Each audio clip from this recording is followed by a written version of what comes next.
Let's kick off today's program with our opening speaker, John Young. Everybody, good morning. Everybody can hear me okay? So thank you so much for coming. I know it's 9 a.m. and 9 a.m. in realtor world is really like 6 a.m. in everyone else's world, so I know. Thank you again for coming. My name is John Young. I've got a presentation today that I hope that you're going to love called Steal These Ideas. So a little bit about me.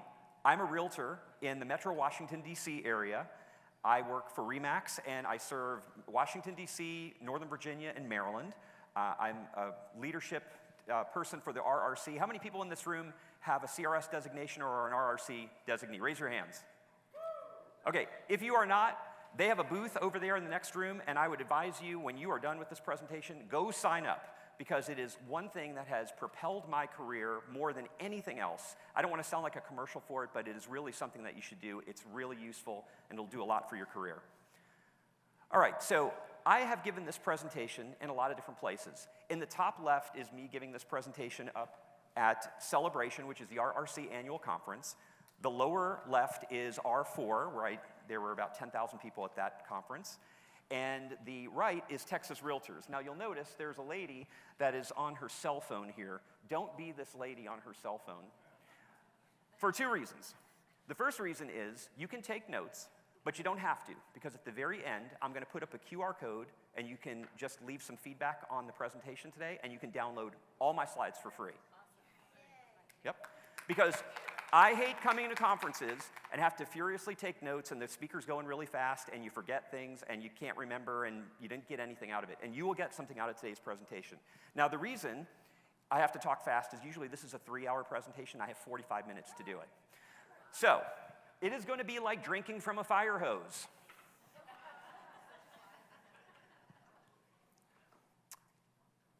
All right, so the first thing I want to talk to you about is real estate conventions.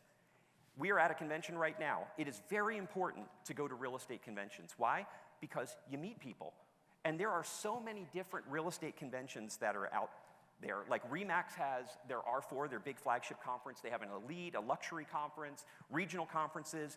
NAR has a conference coming up in the home city that I work in, Washington, D.C. How many people are going to the NAR conference mid-year?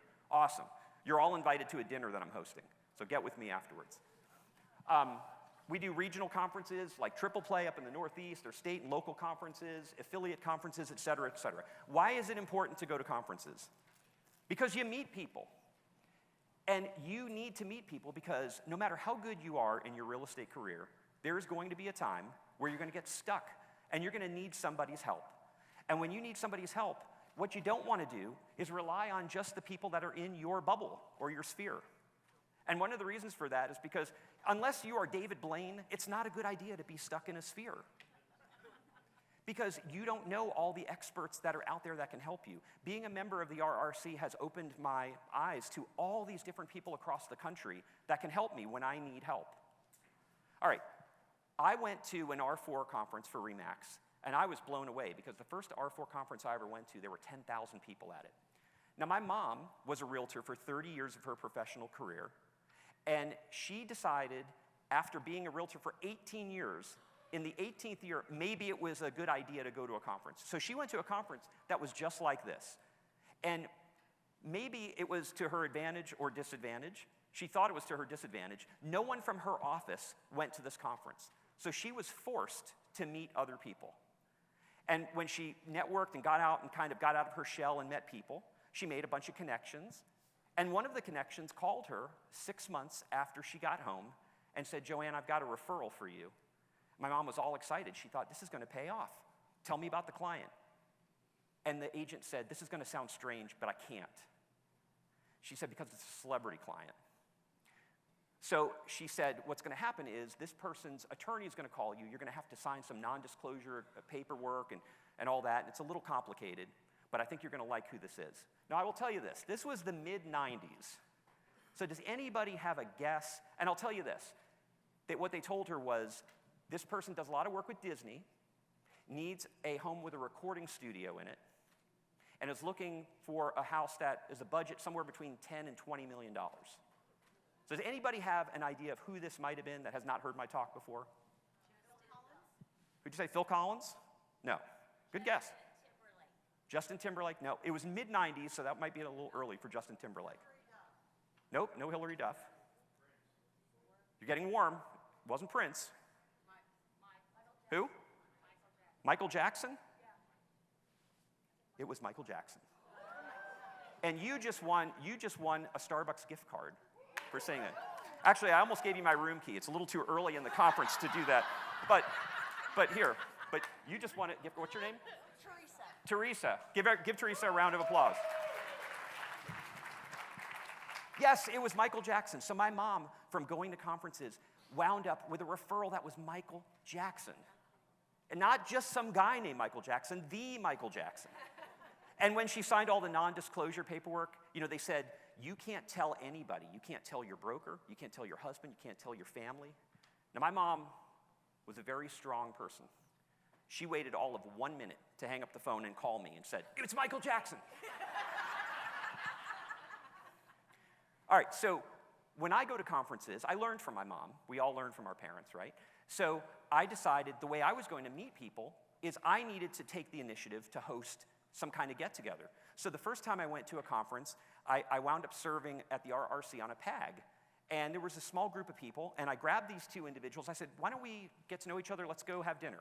So my friend Mark Gordon and Bonnie Metviner and I went to dinner, and that was the first dinner that we ever did. So the second time I went to a conference, we kind of opened it up to more people. There were about 20 people at this one. I was sitting at the head of the table. I took this picture.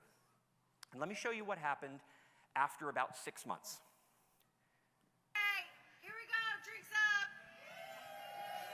This was a dinner my friend Mark and I hosted where we had 125 people at it. The dinners have turned into like an incredible networking opportunity. And this fine individual in the front row, Fran Bixler from the RRC, is the one who actually filmed this. So what's awesome is like every time I go to conferences, it has kind of grown on itself. And it's turned into like this pool of people that all know each other, that all want to get together. And we all refer to each other too. And it started from nothing. So you can do that. Go to conferences, meet people. Now let me tell you about the first sale I ever had in real estate. Now when I was in real estate, when I first got into real estate, I had a background in sales. And I had all these great sales ideas, but I worked in the pharmaceutical industry. I worked for the New York Times Company. I had no experience in real estate other than what experience I knew from my mom's time in real estate. So I affiliated myself with the largest brokerage in my area. They were doing $2 billion a year in sales. And I asked all the top producers, what should I do? And they said, well, why don't you go door knocking? The problem with door knocking is when you knock on doors, these are the signs you run into. No soliciting. We are too broke to buy anything. We have already know who we're voting for. We have found Jesus. And seriously, unless you are selling Thin Mints, please go away. Right? Okay. Well, interestingly, my wife and I went to the grocery store one day, and we walked out, and we walked into a table of Girl Scouts selling Girl Scout cookies. And, we bought Girl Scout cookies because who doesn't love Girl Scout cookies, right? So I'm on the way home, I'm eating my Girl Scout cookies, and I had these two ideas sort of bouncing around in my head at the same time. One was, how am I going to market myself to get my first client? And then the second thought was, man, the Girl Scouts do such a great job marketing themselves. Everybody loves them, right? And these two ideas sort of came together, sort of like you got your chocolate in my peanut butter. No, you got your peanut butter in my chocolate, right? Remember that old commercial? And I came up with this idea, and I said to my wife, I know how I'm going to get my first client. And she said, let's hear it. I said, well, what I'm going to do is I'm going to call up the Girl Scouts, and I'm going to buy a bunch of Girl Scout cookies, and I'm going to tape my business card on them, and I'm going to go door knocking like they suggested I do. And I'm going to hand them out in the neighborhood. Now, my wife looked at me, and she said, I don't think this is a good idea. I don't think it's going to work. It's going to be a waste of money, and don't do it. Well, I was deflated, but I also had been in sales my entire life, and I thought there is some germ of a good idea here. I just maybe haven't thought it through all the way, right? So I thought it through some more, and without telling my wife, what I did was I called up the local Girl Scout troop, and I said, I'd like to buy some cookies. They said, how many boxes would you like to buy? I said, 100 boxes of cookies. I said, but there is a catch. What I want you to do is I want the Girl Scout troop to put their uniforms on like they used to do, and what I'm going to do is I'm going to get a box of Girl Scout cookies, and I'm going to put my business card on it, but I'm going to tape a note on it. And the note is going to say, Dear neighbor, The Girl Scout motto is be prepared.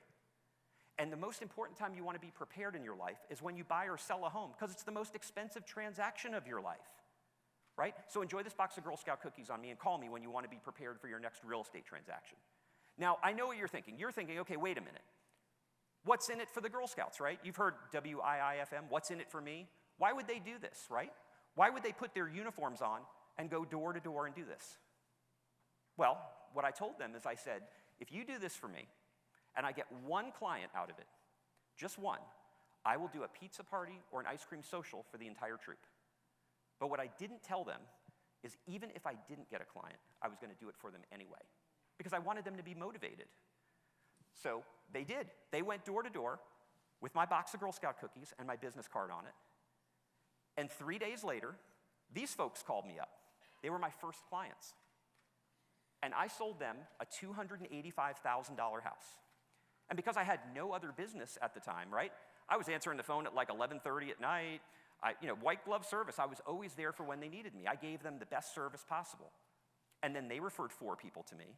And then those people referred people to me, and so on and so on and so on.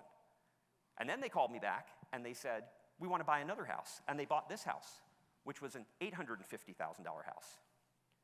So at some point, as we all do, we want to see if our investments are giving a good return. I totaled it all up, and I had made $3.5 million of sales on one $4 at the time box of Girl Scout cookies. So what did I do? I went back to my wife, and I said, hey, remember that idea that wasn't so good, wasn't going to work, waste of money, don't do it? I said, I did $3.5 million in sales from that idea. I said, what do you think about it now? And my wife looked at me straight-faced and said, best idea we ever had.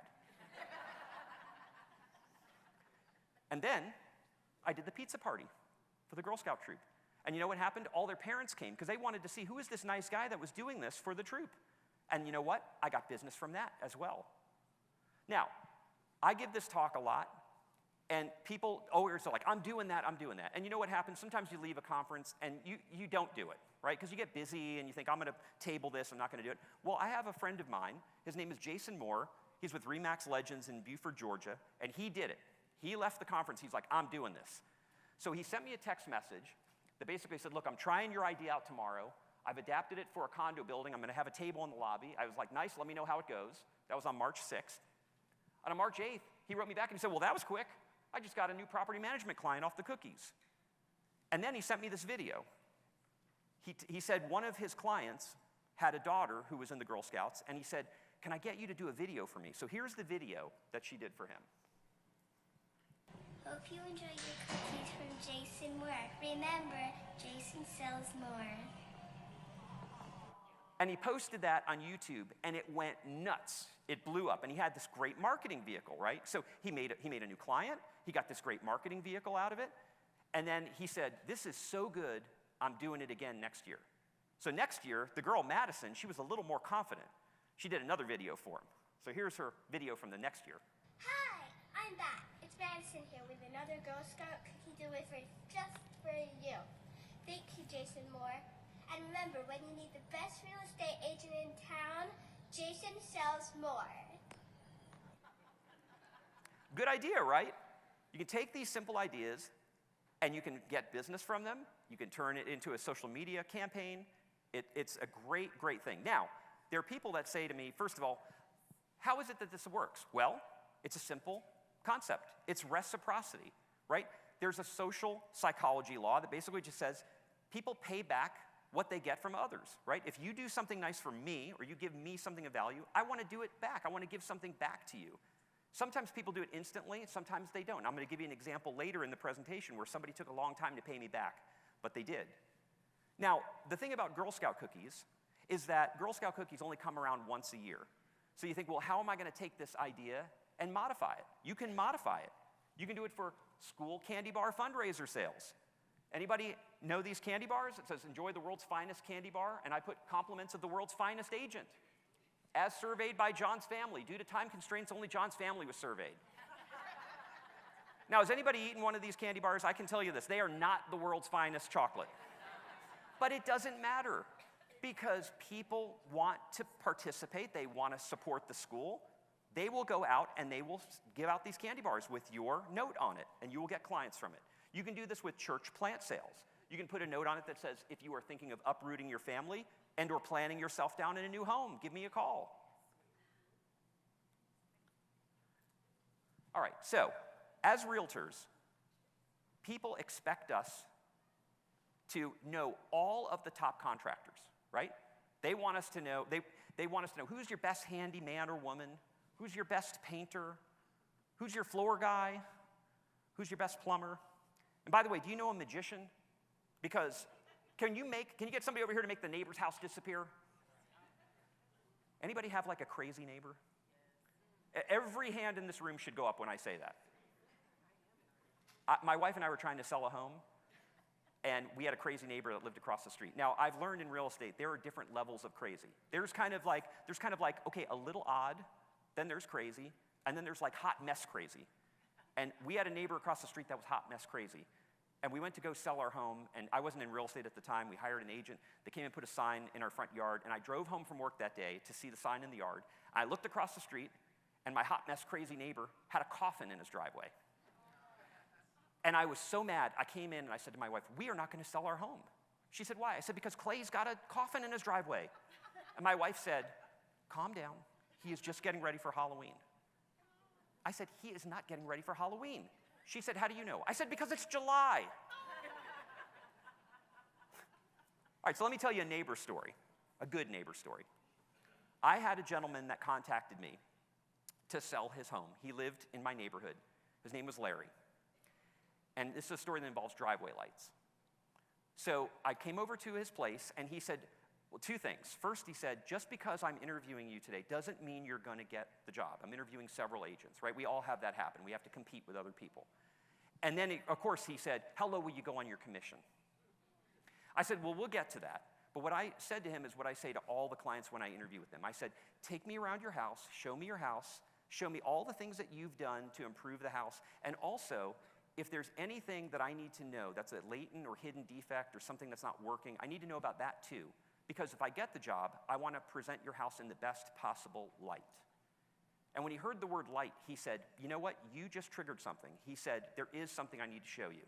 So we walked outside, and he had this beautiful semicircular driveway that was dotted with these architectural lights. He said, the lights don't work. And he said, it really bothers my wife.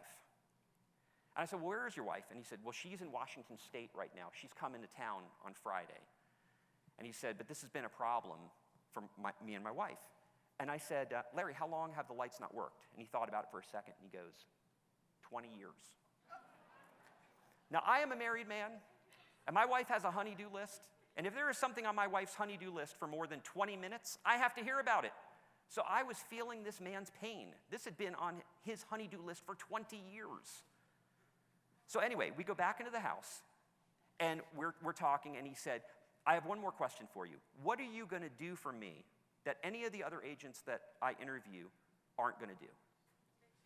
And I thought about it, and I said, I didn't expect to do this. And I said, you know what, Larry? Whether you hire me or not, I'm going to fix your driveway lights for you.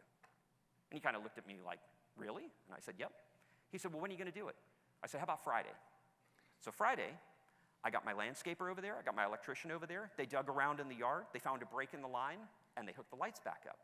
It was the same Friday that he was picking up his wife from the airport. And because she was flying from Washington State to the East Coast, he picked her up at night. And when he picked her up at night and they turned the corner, she said, Larry, the driveway lights are working. He said, I know, I got somebody to fix them. She said, you got somebody to fix them? Who fixed them? And he said, one of the agents that wants to list our home.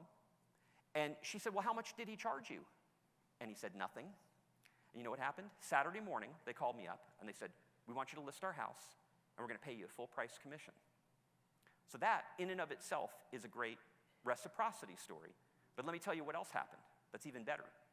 We got to the settlement table, and what do they always tell your clients? Bring your checkbook just in case something's not right. The figures are a little off. So we were sitting there, and the title agent got up to go make copies of all the paperwork.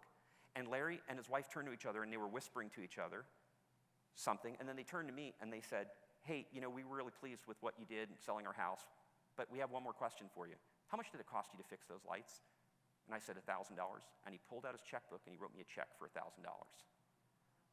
That is an awesome law of reciprocity story.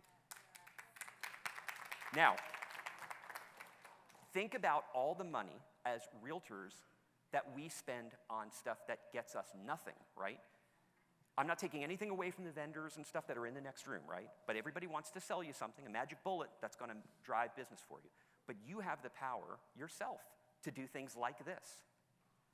So I did this presentation in Connecticut, and I asked the crowd, does anybody have a law of reciprocity story? And this lady, Linda Mayfield, raised her hand. And she said, I do. She said, I helped a guy from New York. He was moving to Connecticut to buy a horse farm. And she said, I'd had many conversations with him. You know, I'd already vetted him. I knew that he was who he said he was. She said, but I hadn't met him in person. So he flew into Connecticut, and he called her up at 9 o'clock at night, and he said, you know what, I'm not sure I'm going to be able to meet you tomorrow. I got a problem. She said, what's wrong? And he said, well, I got to the airport, and I had my ID in my pocket, but I left my wallet at home, and I can't check into a hotel. I have no way to pay for a hotel. They won't let somebody I can't do it on my phone. And she said, let me see if I can help you out. So she called a friend of hers who had rental properties, and she had a vacant rental that was fully furnished. And she called him back and said, I got a place for you to stay. And he was so grateful about it. So he had a place to stay. They went out looking for the horse farm. And she had connected with him because when she was younger, she used to ride horses, and she just said this was like her dream one day to own a horse farm. Well, anyway, some time went by. She sold the guy a horse farm. And when they got to settlement, she had a settlement gift for him, and she presented it to him, a little housewarming gift. And he said, Linda, I got something for you. She said, what is it? He said, well, I couldn't bring it here today. It's a horse. And he said, I was so struck by how kind you were to me when I really needed it. So he said, I wanted to do this for you. There are people in this world that will pay you back in ways that you don't even know. Yep. All right. So let me talk about just simple things like lead generation. How many of you spend money buying leads? Okay. Everybody at some point. I know people are afraid. They're like, I don't want to say that I spent 10 grand buying leads and they didn't pay off, right? All right, I'm going to give you a tip that is not a heavy lift. This is going to be so easy.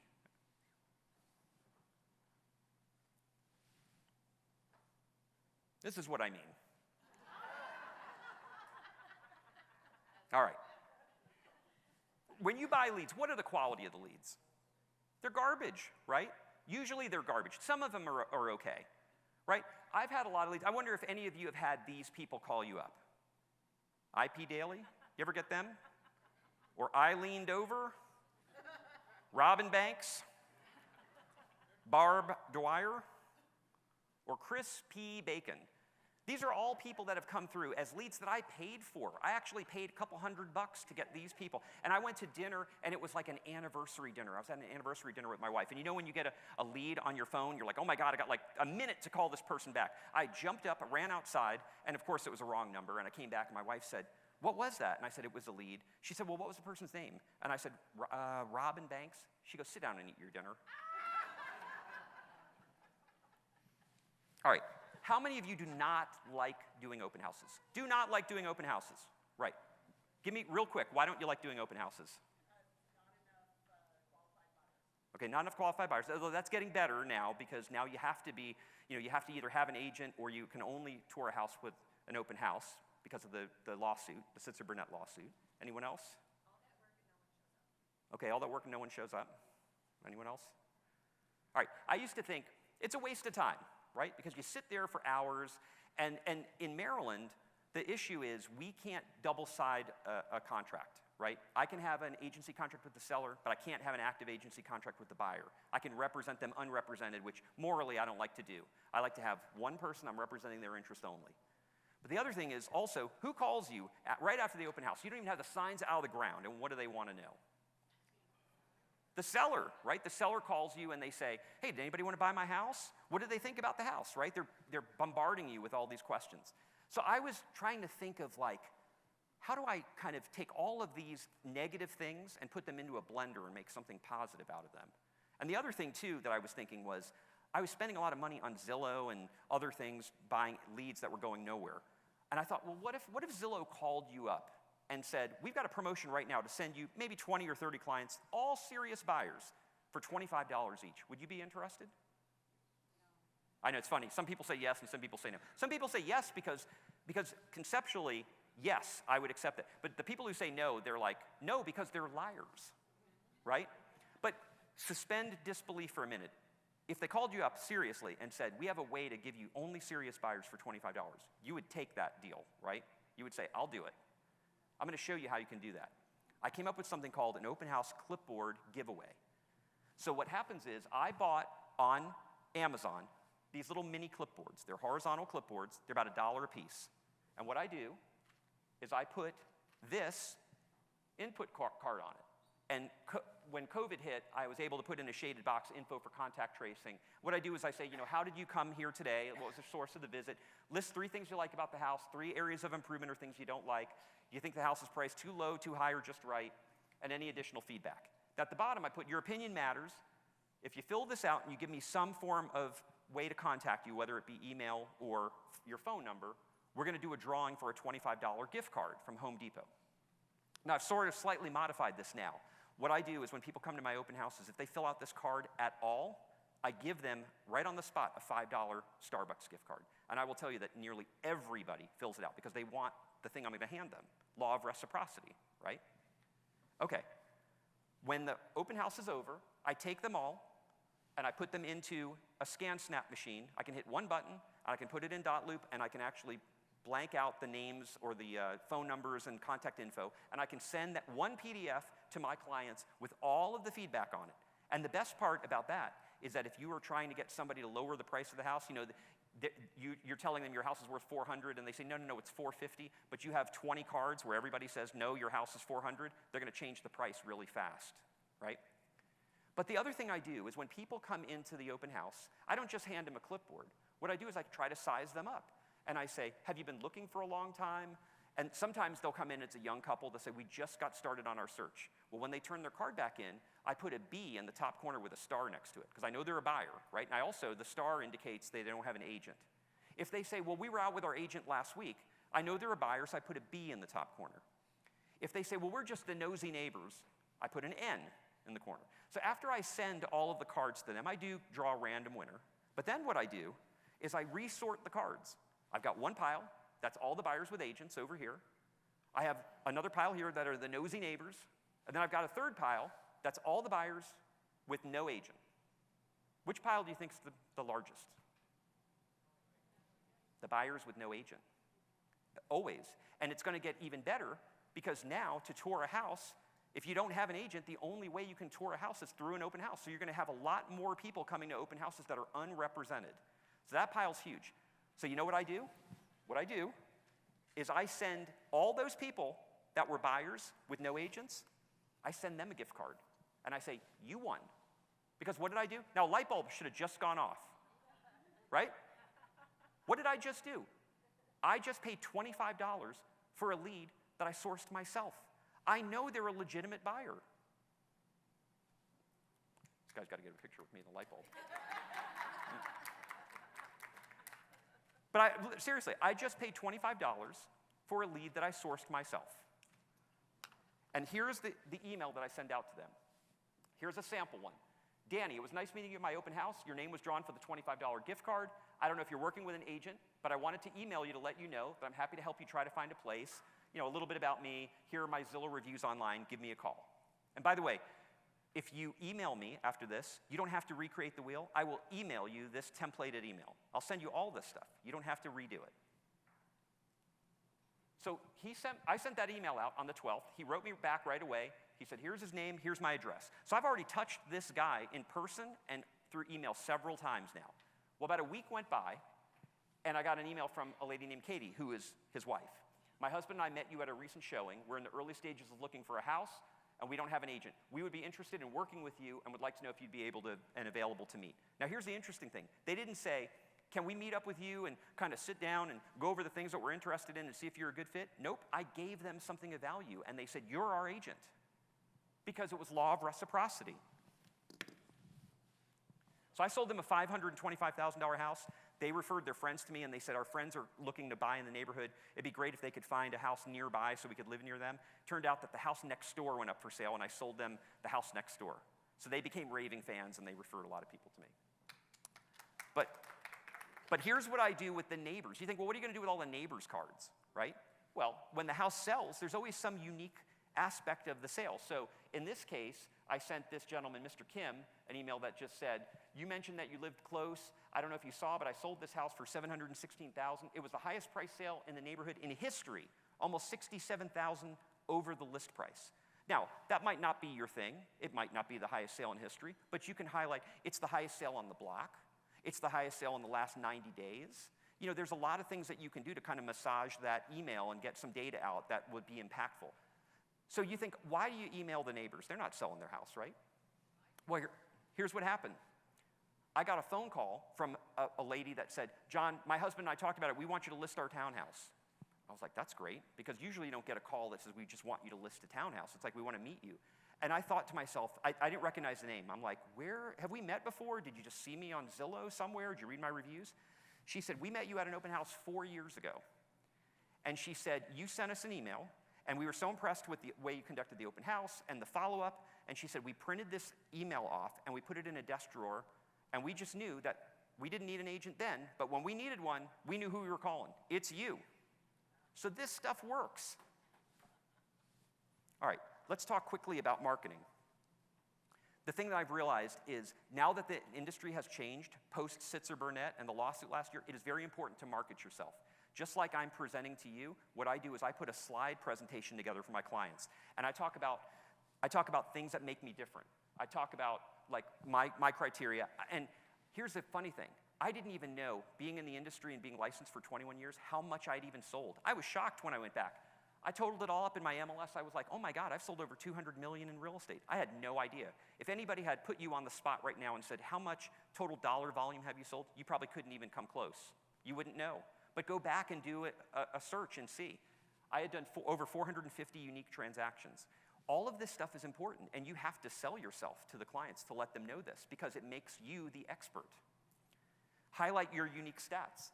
You can do this really easy. If you go on Zillow, whether or not you've had any interaction with Zillow, you know that they already have your name in the system with dots on a map that show where you've sold homes, because it's linking from your MLS system.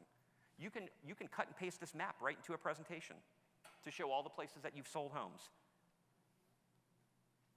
You want to talk about all the different people that you've sold homes to, because I started thinking about it. You know, we get tunnel vision. We're only focused on what's right in front of us, right? But I thought, man, I've sold to just about every type of seller or buyer. You know, I've worked with military families, luxury people, move up, move down, relocation, elderly investors. I've done 1031 exchanges. It's not bragging. It's you're telling them that you're the expert. You've done all of these things. You've worked with these different types of people. You want to show photos of yourself with your clients at settlement. I used to get annoyed because I would go to my settlement company, and they always wanted to take a picture of us, you know, holding up a key or whatever, because they want to promote their business. And I thought, wait a minute, why am I not using that, right? They're taking pictures to promote their business. I called them up one day, and I said, you know the like 50 photos that you've taken of me over the last year? Can you send them all to me? Because I want to put them in a presentation, not all 50 of them. I want to take the best ones and put them in there to show people that I work with different types of clients. You want to demonstrate how you are different. I got to skip over one slide here. One of the things that I do differently is, you know, when you put all of your photos for your homes, your listings in, you only get one photo, and it's the exterior photo. That's your main photo. Have you ever had a house where the exterior is really kind of not very nice looking? And you're like, I mean, if I could just get people into the house and they saw the kitchen, they'd love this house, right? But they might not get past the first photo. Well, what I do is I created in Photoshop a quad template. So now my first photo is this. I save this as a JPEG. This is my first photo. I put 4 photos in there. That is like my MO in my market. I'm one of the only people that's doing it. But what it does is it gives the person their initial view of a particular listing. They see the 4 best photos. And I'll tell you, it draws a lot more people in to see the property. You want to be uniquely you. One of the things that I'll tell you is, one of the best pieces of advice, I ran into a guy yesterday, and he said, what's the best piece of advice that you can give everybody? And I said, don't copy anyone else. Even though I'm giving you some good ideas, don't copy me. Like, take it and make it your own, because I think that's where we fail as realtors sometimes. We all want to copy each other, And like sometimes it doesn't work because you can't do what I do exactly and you can't do what other people do. You can be uniquely you. So I went to a conference, and this is a friend of mine, Christy Ferguson. She's in Charlotte, North Carolina. And we were talking, and she said, you know, I'm kind of struggling. She said, I do these things to kind of get people more engaged. I said, like what? And she said, well, around Thanksgiving, I go to Costco and I buy a lot of like little pumpkin pies, and I do these pop buys, right? And I said, well, Christy, what do you like to do? She said, I love to bake. I said, what do you bake? And she said, well, I bake this kind of, this hot buttered rum cake. It's like, man, that sounds incredible, right? She said, well, I'll bring some to the next meeting. So at the next meeting, she baked these hot buttered rum cakes, and she was giving out samples to everybody. Now, I will tell you this. I took one bite of this cake, and I lost control of what I was going to say. The only thing I could think to say to her is, are you married? Because it was that good. It was that good. And I said, Christy, why are you buying these pre-done like pumpkin pies from Costco? You should be the hot buttered rum cake lady. And that's what she did, and now people know her as that. So I have another friend, Sophia Locke, who's in Denver, Colorado. She's British and lives in Colorado. Now, if you know anything about Denver, it's just flush with realtors. It's amazing. I probably know like 50 realtors there. And she said, I'm having a hard time like getting myself out in front of all these other people. I said, why don't you play into your strong suit? The fact that you love to give parties and that you're British. So she did. She started creating all these Brit parties, Brit-themed parties. And that's how they know her now. So think of something that's uniquely you and do it. Lean into it. All right, here's another thing that a lot of people don't know about. This is an awesome tip. Social media hashtags. Okay. So this is an ad for a faucet that has a ring around it, a Delta faucet. And when the faucet is hot, like when it's really hot water, it lights up red. And when it's cold, it's blue. It's just a neat little gimmicky thing. Now, how many times have you walked into a house? Hang on, I gotta go back. How many times have you walked into a house and you've seen something really unique, like it's a crazy kitchen, like it's a Viking range or it's a wolf range or whatever, and you just get your photographer to take a picture of the kitchen. Tell your photographer, take a close-up picture of whatever this item is, whether it's the faucet, the range, something unique, that's a branded thing. And then what you do is when you go on social media and you're advertising the house, put the big picture up and tag the company. I have a friend of mine that walked into a luxury home and there was a Viking range, and it was beautiful. She said it was like stunning. And she had her photographer take a picture of it. She put it up on her site, and she tagged Viking. It got shared 250,000 times because Viking picked it up, and they put it on their site, and it got seen by all of their people. And somebody from out of state wound up calling her and bought the house. And it was from the fact that she had tagged it on social media. So that's amazing. You can do that for all the things that are unique in a house.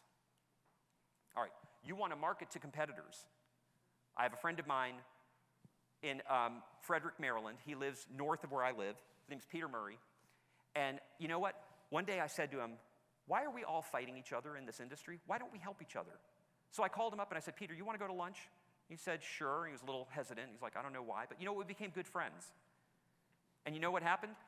I stopped asking him questions about, like, how's your market doing, right? We all do that as realtors. You want to talk business. I started talking about his family.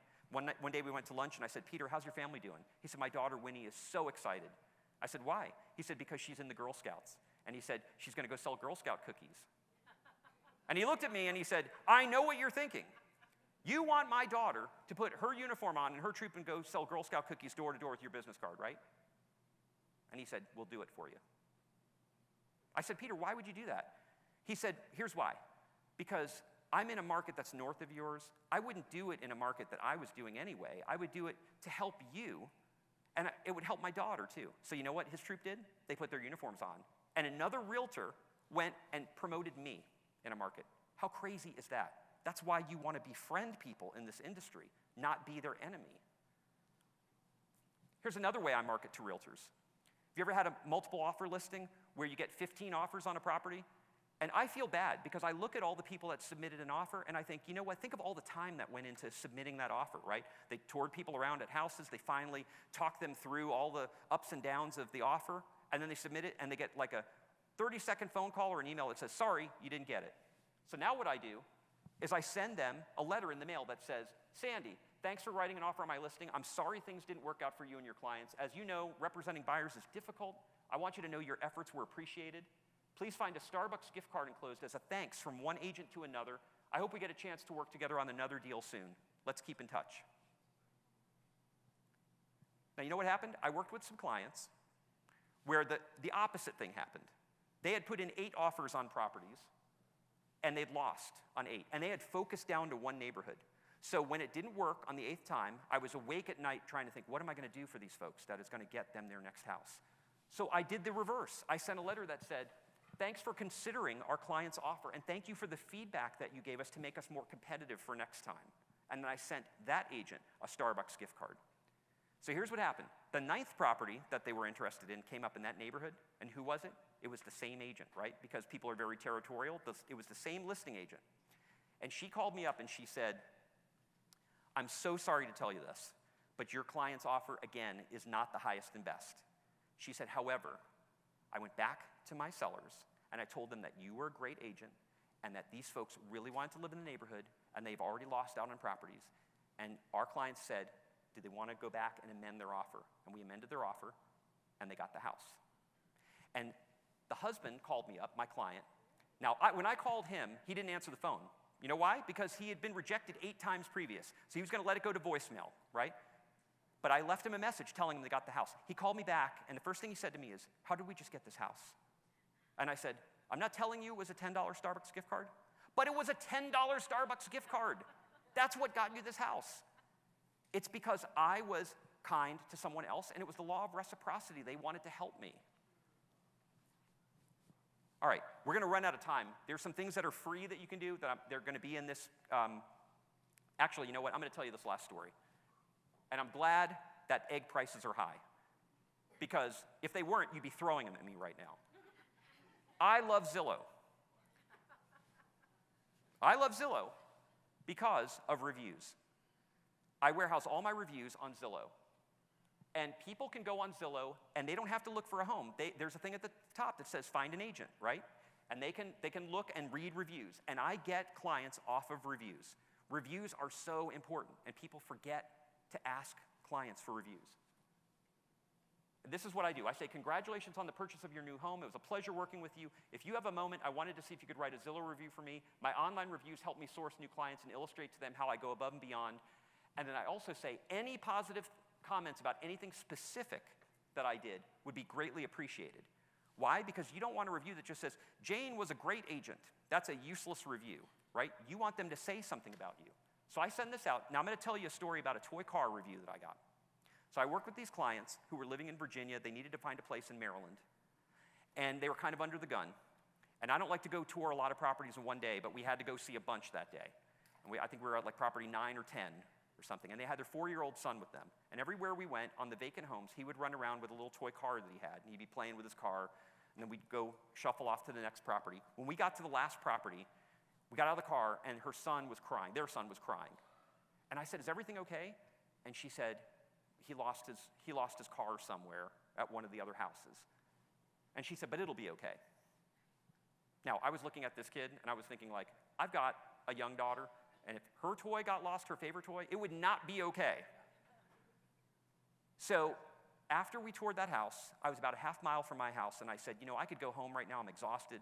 But the right thing to do is to go back and see if I could find this car. So I went back about 2 or 3 houses, and I found it. And it was sitting out on the porch. And I called them up, and I said, are you home? And they said, yes. I said, I need to come by. I didn't tell them why. I drove up, and when I got out of the car, their son was still sitting on the step crying. And the parents came out, and they were kind of curious. They were like, why are you here? I said, because I have something for your son. And I gave them the toy car back. And he just lit up. He was like, it was like, you know, the world got saved that day. Anyway, I didn't think anything of it. I didn't make a big production out of it. It took a little more time. We found them a house. So I asked them to write me a review. And here's the review they wrote. And they put, like, a lot of great things in the beginning. Just need a buyer's agent specializing in Silver Spring area of Maryland. Look no further than John Young. In this red-hot seller's market, he helped us. He helped us make a smart offer. He helped us negotiate repairs, et cetera, et cetera. But then, when it got down to the bottom, I almost cried when I read it. Because they put, on top of all that, John took the time to recover a toy car my son misplaced at one of the properties we viewed. We were floored by the extra care and attention he provided to us, and would highly recommend, and have done so already, to friends and family needing his services. do yourself the biggest favor by stopping your search for the perfect real estate agent. You just found him. That's the kind of review that you want clients to write for you. Because when it's up on Zillow and people read this, they do stop their search. They call you, and you're it. All right, I had one more story, but I'm out of time, I think. But you know what? Shoot. You want to hear it? Okay. I want to tell you, this just happened to me. It goes back a year ago. I got a referral, and this lady called me up, and she said, my brother passed away in Maryland, and she said, we live in Nebraska, and I'm going to fly out there, and I'd like to see if you can help me sell his home. So I showed up, and when I showed up, there was a roll-up dumpster in the driveway, and her adult son were there, and they were loading this dumpster up with antique furniture, with framed pieces of art, all sorts of things of value. And I said, what's going on here? And she said, well, we're from Nebraska, and we had no idea. I kind of was estranged from my brother, and this was all hitting us like really hard right now. And she said, you know, we don't have the wherewithal to handle all of this, and we have to throw some things out. We can only take what we can take. And she started sobbing. And you know, it was that moment I thought, we do a lot for people. We check a lot of boxes for them. We help them sell homes, we help them buy homes, but we also help them at the time in their lives, sometimes when they need people the most to help them, right? To do something really important for them. And this lady, a lot of people, she was like on the side of the highway of life, and a lot of people were just passing her by. And I said, you know what, I'm not gonna be that person. So I said, let's go inside, let me see how I can help you. So we came in, and the house was a wreck. It was gonna sell for about $250,000, and there was a lot of equity in the house, and I said, let me fix it up for you and sell it. I'm gonna tell you what happened. I sold her house, and instead of getting her $250,000, I got her $386,000 for her house. Yep. And I was on a plane to another speaking engagement, and I got a text message on my phone from the title company. They said, we have a problem. Can you call us? It's about this transaction. So when I got off the plane, I called them. I said, what's wrong? And they said, well, we were doing the settlement remotely with her, and when we got down on the Alta where the commission was, there was a $4,000 charge that was going to the referral company. And she asked what it was. And she said, we knew what it was. We told them. We said, it's because you were a referral and the referral company gets this money. She said, that's terrible. She said, you mean I've got to pay, the referral company is taking his commission? I couldn't have done this without him. And they said, but that's just how it is in real estate. You know, people get referrals. So I didn't think anything of it. But a week later, I got this letter in the mail from her. It said, I'm going to take one last chance to bother you. I just need to take the time to tell you how much you've meant to me the past year. I've never felt the need to worry about everything because you were always there making the decisions for me. I had no trouble trusting you. I feel blessed to have been so lucky in finding you. You actually have been more like a son than a realtor. God be with you. I will never forget how much I relied on you and needed you for the entire year. And in that letter was a check for $5,000. I said to my broker, what am I going to do with this check? And he said, you're going to cash it. He said, because you managed that property for her, and you did something that a lot of people would not do. And so the last thing I want to leave you with is, no matter how busy you are never too important to be nice to people. If you remember nothing else from this presentation today, remember being nice to people, and remember doing so with the law of reciprocity will help you grow your business, and it just makes you a better realtor and a better person. So, Illinois Realtors, I thank you. Thank you so much for your attention today. And here is the QR code for you to download the slides. I put my phone number and my email on here. If you want any of the templates that I have, like the open house feedback card or my email letters, I'll be happy to send them to you. Thank you so much.